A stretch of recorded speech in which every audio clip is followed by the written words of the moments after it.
सुभाषनगर गांधीनगर येथील झोपडपट्टी पुनर्वसन योजना रखडवणाऱ्या विकासकाला नळपाडा येथील 1500 घरांच्या पुनर्वसनाचा प्रकल्प देण्याची प्रक्रिया एसआरएनं सुरू केली आहे। या विरोधात स्थानिक रहिवाशांनी राष्ट्रवादी काँग्रेस शरद पवार पक्षाचे राष्ट्रीय सरचिटणीस डॉक्टर जितेंद्र आव्हाड यांच्याकडे दाद मागितली होती।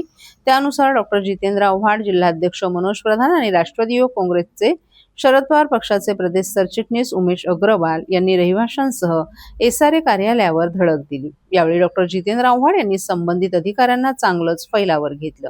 यावेळी या प्रकल्पात विकासक बदलण्याची कार्यवाही करण्यात येईल असं अधिकाऱ्यांनी स्पष्ट केलं। नळपाडा येथील 1500 घरांचा पुनर्विकास करण्याची प्रक्रिया सुरू करण्यात आली आहे। त्यासाठी एसआरए अधिकाऱ्यांनी रिट्स प्रॉपर्टी इंडिया या विकासकाला पुढे केले। ही कंपनी महाकाली बिल्डर्सचाच भाग आहे। या कंपनीला याआधी गांधीनगरमधील 2200 झोपडीधारकांनी सहमतीपत्र दिलं होतं। त्यानंतर 400 घरं पाडण्यात आली, मात्र त्यांना अद्याप भाडं अदा करण्यात आलं नाही। तसंच सुभाषनगर येथील एसआरए प्रकल्प 15 वर्ष रखडलाय। आता गांधीनगर येथील उर्वरित 1800 झोपडीधारकांनी घरं रिकामी करण्यास नकार दिलाय। आर्थिक डबघाई झालेल्या महाकाली डेव्हलपर्स संचालित रिट्स प्रॉपर्टी इंडिया या कंपनीसाठी एसआरए अधिकारी पायघड्या का घालत आहेत असा सवाल करत रहिवाशांनी डॉक्टर जितेंद्र आव्हाड, मनोज प्रधान यांच्यासोबत एसआरए अधिकाऱ्यांची भेट घेतली। यावेळी विकासक बदलण्याची कार्यवाही करण्याबाबत आश्वासन देण्यात आले।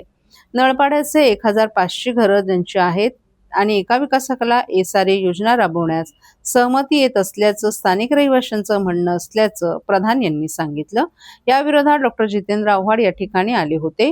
लोकांचं म्हणणं आहे की ज्यांनी सुभाषनगर डेव्हलप करू शकला नाही, जो गांधीनगर डेव्हलप करू शकला नाही, तेथील लोक रस्त्यावर आहेत, तेथील लोकांना भाडं मिळत नाही। मग असं असताना आणखी नळपाड्याच्या 1500 लोकांना कुठे न्याय देऊ शकतील आणि तरीही एसआरए मध्ये अधिकारी का हट्ट करत आहेत, याबाबत डॉक्टर जितेंद्र आव्हाड यांनी अधिकाऱ्यांना फैलावर घेतल्यानंतर अधिकाऱ्यांनी आम्ही त्या विकासकाला सहमती देणार नाही आणि एक पत्र उमेश अग्रवाल यांना उद्या देण्यात येणार आहे।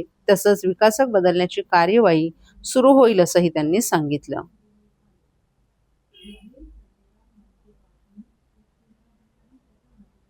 भेट दिलेली आहे स्वतः आव्हाड साहेब होते, काय नेमकी चर्चा झाली अधिकाऱ्यांसोबत?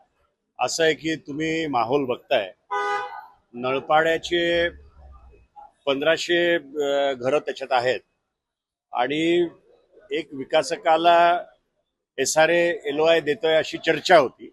त्याच्या विरोधात आव्हाड साहेब या ठिकाणी आले। लोकांचं म्हणणं असं आहे की ज्यांनी सुभाषनगर डेव्हलप करू नाही शकला, जो गांधीनगर डेव्हलप करू नाही शकला, तिथली लोक रस्त्यावर आहेत, तिथल्या लोकांना भाडं मिळत नाहीये। मग असं असताना आणखी नळपाड्याच्या 1500 लोकांना कुठे तो न्याय देऊ शकतो? आणि तरीही एसआरएचे अधिकारी हट्ट बांधून होते की त्याला कुठेतरी एलओआय मिळावा, म्हणून आव्हाड साहेब इकडे आलेले। आव्हाड साहेबांच्या याला मान देऊन अधिकाऱ्यांनी सांगितले की आम्ही काय एलओआय देणार नाही आणि एक पत्र उमेश अग्रवाल यांना उद्या देण्यात येईल। जी आज या ठिकाणी एका चालू दिवशी लोक आली त्याचं खरंच चीज झालं, कारण का आव्हाड साहेब इकडे आले आणि कुठेतरी 13-2 ची कारवाई सुरू होईल असं वाटतंय। 13-2 काय, विकासक बदलण्याची कारवाई सुरू होईल असं दिसतं।